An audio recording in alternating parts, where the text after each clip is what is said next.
Hello कैटालिशियन, कैसे हो आप लोग। चलो बात कर रहे थे हम आईआईटी जाम के प्रीवियस ईयर के क्वेश्चन पेपर के बारे में। उसमें अगले लेक्चर नंबर 1 जो ऑलरेडी अपलोड हो चुका है, उसमें भी केमिकल काइनेटिक के कुछ क्वेश्चन मैंने करवाए थे। इस बार भी हम केमिकल काइनेटिक और दूसरे क्वेश्चन, इन शॉर्ट बहुत सारे क्वेश्चन आईआईटी जाम के हम यहाँ पे सॉल्व करेंगे। तो आपको क्या करना है, टाइम नोट कर लेना है, डेली लेक्चर देखना है, करेक्ट, ताकि आपको पता चले कि आईआईटी जाम में कैसे क्वेश्चन आते हैं और उसको अटेम्प्ट किया कैसे जाता है। तो चलो आज भी पहला क्वेश्चन हम केमिकल काइनेटिक के डिस्कशन करेंगे। ये रहा आपका पहला क्वेश्चन। चलो, the kinetic of the reaction 2N2O5 4NO2 and O2 in liquid bromine medium with the was measured independently 3 different initially concentration। आपको अलग अलग कॉन्सेंट्रेशन दे दिए हैं, करेक्ट। कितना है, 0.11, 0.07 and 0.05 mole litre inverse. The half life time of the reaction was be found to be 4.5 hour for all the 3 reaction. तीनों reaction के लिए आपको हाफ लाइफ टाइम दे दिया है, अलग हाफ लाइफ टाइम दे दिया है सेम। तो concentration of the order of the reaction आपको बताना है। तो भैया इसमें हाफ लाइफ टाइम का एक बहुत ही शानदार कॉन्सेप्ट है, बहुत ही शानदार कॉन्सेप्ट। कौन सा वाला दिखाओ, इधर ध्यान रखो। चलो ये मैं आपको, हम कॉन्सेप्ट में पढ़ेंगे ही कि हाफ लाइफ टाइम का जनरल फॉर्मूला, कोई भी रिएक्शन है तो उसका हाफ लाइफ टाइम का जनरल फॉर्मूला 1/n-1 के इंटू 2n-1 -1/r0n-1। दुनिया के कोई भी रिएक्शन उठा ले एक्सेप्ट फर्स्ट ऑर्डर, तो रिएक्शन उठा लेना दोस्त, दुनिया के कोई भी रिएक्शन उठा लेना फर्स्ट ऑर्डर के सिवा। यदि ये है general formula, determination of general formula for the half life time. यदि कोई रिएक्शन का हाफ लाइफ टाइम आपको फाइंड करना है तो ये पता है ना फॉर्मूला, कोई भी रिएक्शन हो गया आप हाफ लाइफ टाइम आराम से फाइंड कर सकोगे। तो 1 by 1 मैं आपको बता दूं हाफ लाइफ टाइम क्या है। तो कि भैया रिएक्शन 50%। हाफ लाइफ टाइम कहते किसे है, पहला पता है, बेसिक कॉन्सेप्ट है। हाफ लाइफ टाइम किसे कहते हैं समझ ले, इधर समझ ले। कोई भी रिएक्टेंट है, आपको पता है प्रोडक्ट पी बनने ही वाली है, रिएक्टेंट आर में से प्रोडक्ट पी डेफिनेटली बनेगी। लेकिन यदि याद रख, तूने अभी रिएक्शन स्टार्ट नहीं की है, क्या नहीं किया है, रिएक्शन अभी स्टार्ट की ही नहीं है, तब तेरे रिएक्टेंट का कॉन्सेंट्रेशन 100% होगा डेफिनेटली, क्योंकि रिएक्टेंट अभी प्रोडक्ट बना ही नहीं है। तो प्रोडक्ट 0% होगा, रिएक्टेंट 100% होगा। 100% कॉन्सेंट्रेशन है, वो कितना भी ग्राम कितना भी मोल पर लीटर ले ले, परंतु वो आपको कंसिडर कर लेना है 100%। कब, इनिशियली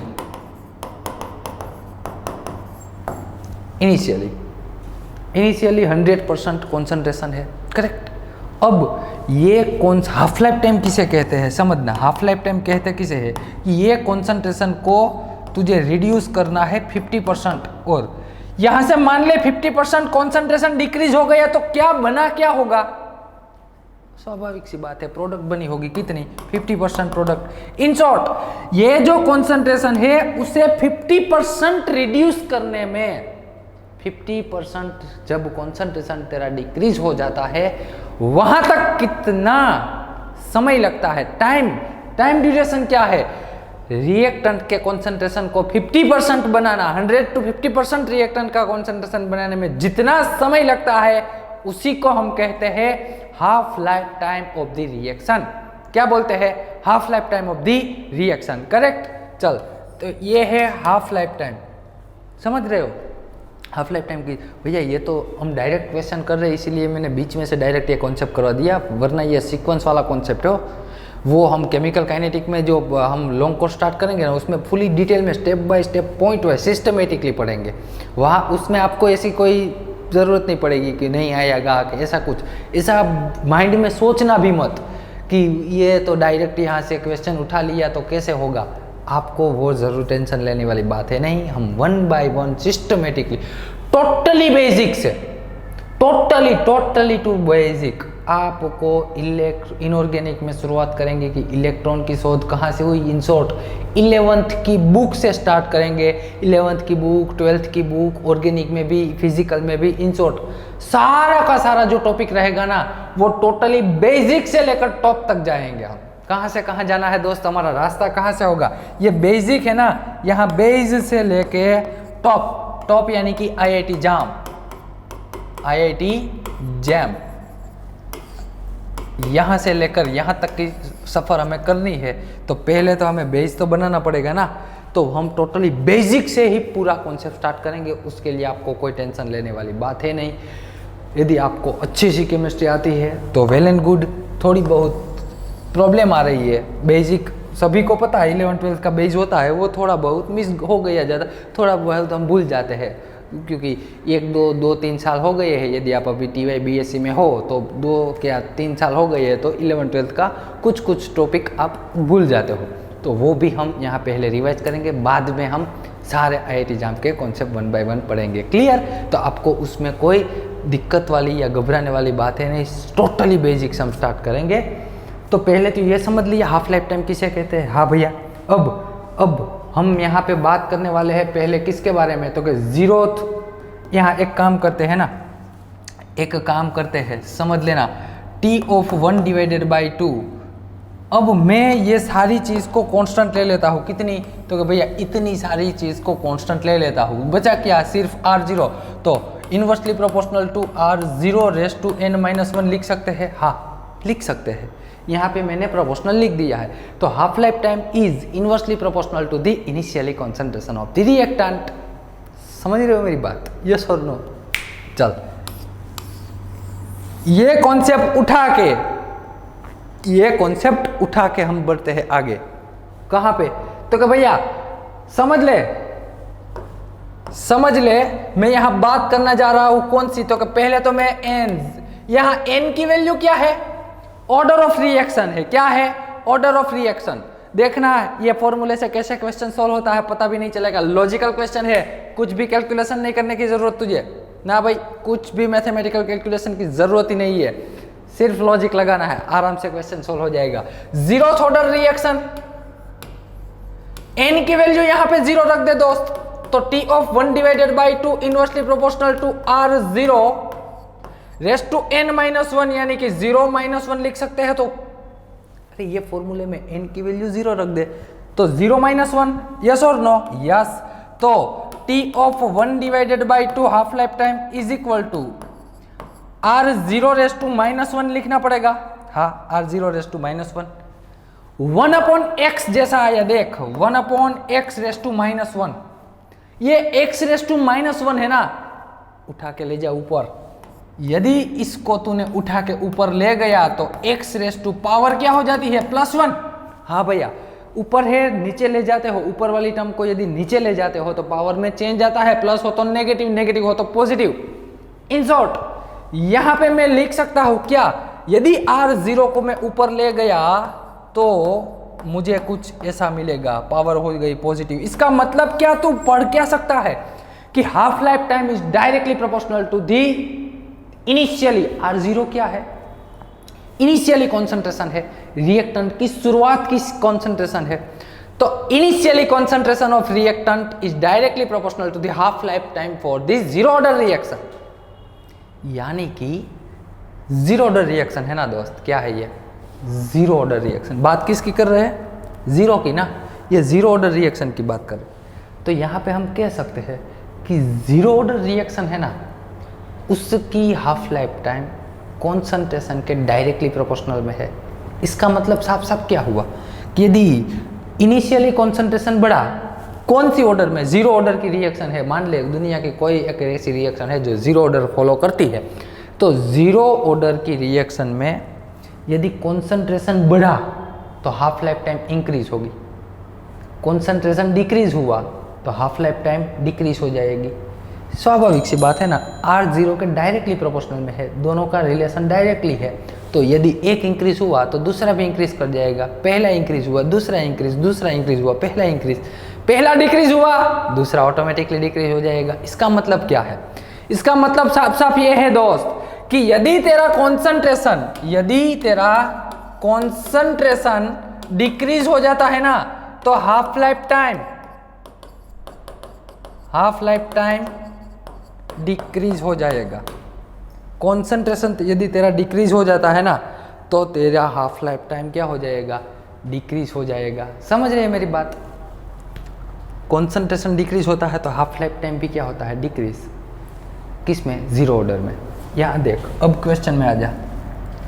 यहां तुझे कॉन्सेंट्रेशन दे दिए हैं अलग अलग, 3 कॉन्सेंट्रेशन दिए हुए हैं, 0.11 मोल पर लीटर, फिर 0.07 मोल पर लीटर, 0.05 पर मोल। इन शॉर्ट यहां पे तेरा कॉन्सेंट्रेशन डिक्रीज कर रहा है। कॉन्सेंट्रेशन क्या हो रहा है, डिक्रीज। यदि ये जीरो ऑर्डर की रिएक्शन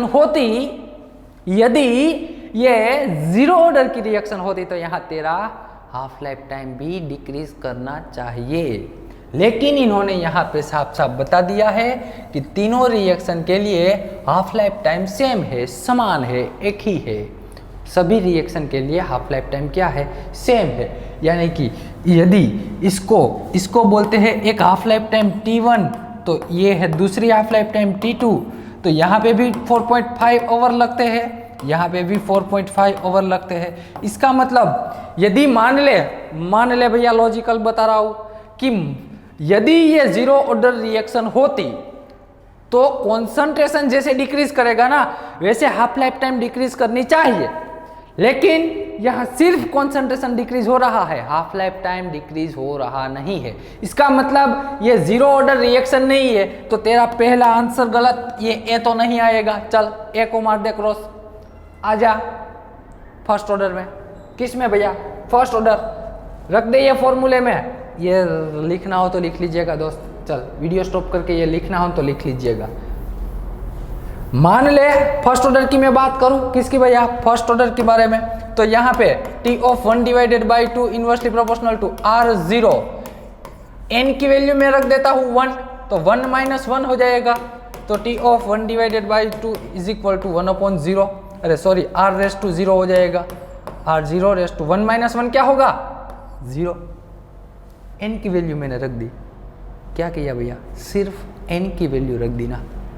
यदि सिर्फ n की वैल्यू रखने से R रेस टू 0, और आप जानते हैं इतना तो बेसिक में से आपको भी पता है कि जिसकी n की वैल्यू 0 है ना, जिस कोई भी टर्म है, यदि उसकी पावर कोई भी टर्म है, मान लीजिए 2 रेस टू 0 है, तो इसका आंसर 1 आएगा। दुनिया की कोई भी टर्म है, यदि उसकी पावर 0 है तो उसका आंसर 1 ही आएगा। मान लीजिए 500 रेस टू 1 0 लिखा, तो भी आंसर क्या आएगा? 1 ही आएगा। तो भी आंसर क्या आएगा? 1 आएगा। 1000 रेस टू 0 करेगा तो भी आंसर तेरा आएगा 1। समझ रहे मेरी बात? यस और नो? यस। तो यहाँ पे R रेस टू 0 है, इसका आंसर हो गया 1। तो T of 1 divided by 2 is directly proportional to 1। इसका मतलब फर्स्ट ऑर्डर की हाफ लाइफ टाइम जो है, ये किसकी बात चल रही है? n इज इक्वल टू 1 लिखा, इसका मतलब हाफ लाइफ टाइम। समझना, यहां से तेरा क्वेश्चन सोल्व हो जाएगा। फर्स्ट ऑर्डर है ना, उसकी हाफ लाइफ टाइम जो है भैया, वो हाफ लाइफ टाइम कॉन्सेंट्रेशन से इंडिपेंडेंट है। यानी कि तू रिएक्टेंट का कॉन्सेंट्रेशन में कोई भी चेंज कर ले, तेरी हाफ लाइफ टाइम में चेंज आएगा नहीं। तेरा कॉन्सेंट्रेशन, यदि तू रिएक्टेंट का कॉन्सेंट्रेशन इंक्रीज कर दे, फिर भी तेरी हाफ लाइफ टाइम वही रहेगी। रिएक्टेंट का कॉन्सेंट्रेशन यदि डिक्रीज होता है, फिर भी तेरी हाफ लाइफ टाइम वही रहेगी। इन शॉर्ट 100 बात की एक बात यदि हम यहाँ पे करें, तो फर्स्ट ऑर्डर की रिएक्शन की हाफ लाइफ टाइम जो है, half life time of the first reaction is independent to the initially concentration of reactant. क्यों? क्योंकि भैया वहां पे एक जीरो ऑर्डर की बात की ना हमने, जीरो ऑर्डर की, वहां पे चेक कर लेना, रिलेशन कुछ ऐसा आया था, R0 डायरेक्टली प्रोपोर्शनल में आया था। इसका मतलब क्या है जीरो ऑर्डर में? तो कि भाई जीरो ऑर्डर में इसका मतलब है कि हाफ लाइफ टाइम इंक्रीज होगी। कब? जब ये कॉन्सेंट्रेशन इंक्रीज होगा। इन शॉर्ट 100 बात की एक बात करें ना, अभी डायरेक्टली, ये दोनों किस में है, डायरेक्टली प्रोपोर्शनल में है, ये दोनों डायरेक्टली प्रोपोर्शनल में। यहाँ पे तो कॉन्सेंट्रेशन वाली टर्म ही नहीं है मेरे दोस्त। यदि कॉन्सेंट्रेशन वाली टर्म नहीं है तो यहाँ पे तू बड़े अक्षरों में लिख सकता है, लिख ले। यहाँ पे लिख के half life time of first order reaction, half life time of the first order reaction is independent to the क्या है, initially concentration of the reactant is, concentration of the reactant लिखो, concentration of reactant is concentration of the reactant. इसका मतलब तेरा concentration कुछ भी हो, half life time में कोई फर्क आएगा नहीं। तेरा कॉन्सेंट्रेशन इंक्रीज होता है फिर भी हाफ लाइफ टाइम वही रहेगी, यदि कॉन्सेंट्रेशन डिक्रीज होता है फिर भी हाफ लाइफ टाइम तो वही की वही रहेगी। इसका मतलब देख ले अब तुझे समझ में आ गया है। देख यहाँ पे कॉन्सेंट्रेशन तेरा हुआ डिक्रीज, लेकिन सभी के लिए हाफ लाइफ टाइम 4.5 आवर दे दिया है। सभी के लिए हाफ लाइफ टाइम की वैल्यू फिक्स है, तीनों के लिए। जो देख पहले में से कॉन्सेंट्रेशन डिक्रीज हुआ 0.07 हो गया, फिर 0.05 हो गया, कॉन्सेंट्रेशन चेंज आया। लेकिन यहाँ उन्होंने साफ साफ कह दिया है कि सभी रिएक्शन के लिए हाफ लाइफ टाइम एक ही है, तो वो एक की कौन सी ऑर्डर हो सकती है, फर्स्ट ऑर्डर। कौन सी ऑर्डर हो सकती है, फर्स्ट ऑर्डर की हो सकती है ना। क्यों? क्योंकि मैंने बताया अभी बताया, चेक कर लेना इसका रिलेशन, इसका हाफ लाइफ टाइम का वो मैंने रिलेशन लिखवाया ना, हाफ लाइफ टाइम वाला फॉर्मूला T ऑफ 1/2 ई आएगा, इनवर्सली प्रोपोर्शनल आएगा, चेक कर लेना सेकंड ऑर्डर के लिए। लेकिन तेरा आंसर आएगा फर्स्ट ऑर्डर रिएक्शन है। क्यों भैया फर्स्ट ऑर्डर क्यों है? क्योंकि कॉन्सेंट्रेशन में चेंज आता है, हाफ लाइफ टाइम तो सभी के लिए सेम है, तो ऐसी एक ही दुनिया की प्रोबेबिलिटी है फर्स्ट ऑर्डर रिएक्शन जिसमें हाफ लाइफ टाइम जो है वो कॉन्सेंट्रेशन से इंडिपेंडेंट है, यानी कि कॉन्सेंट्रेशन में कोई भी चेंज आ जाए दोस्त, तेरी हाफ लाइफ टाइम सेम ही रहेगी। बस इतना याद रख लेना। बहुत ही बढ़िया क्वेश्चन था, 2 मार्क्स का, आसानी से क्वेश्चन सॉल्व कर सकते हैं। यदि आपको हाफ लाइफ टाइम का कॉन्सेप्ट पता हो तो ये सारे कॉन्सेप्ट हम इन डिटेल में स्टडी करेंगे। ये फॉर्मूला कैसे आया वो सारी डिस्कस केमिकल काइनेटिक्स में पढ़ेंगे। मिलते हैं 19 अप्रैल को।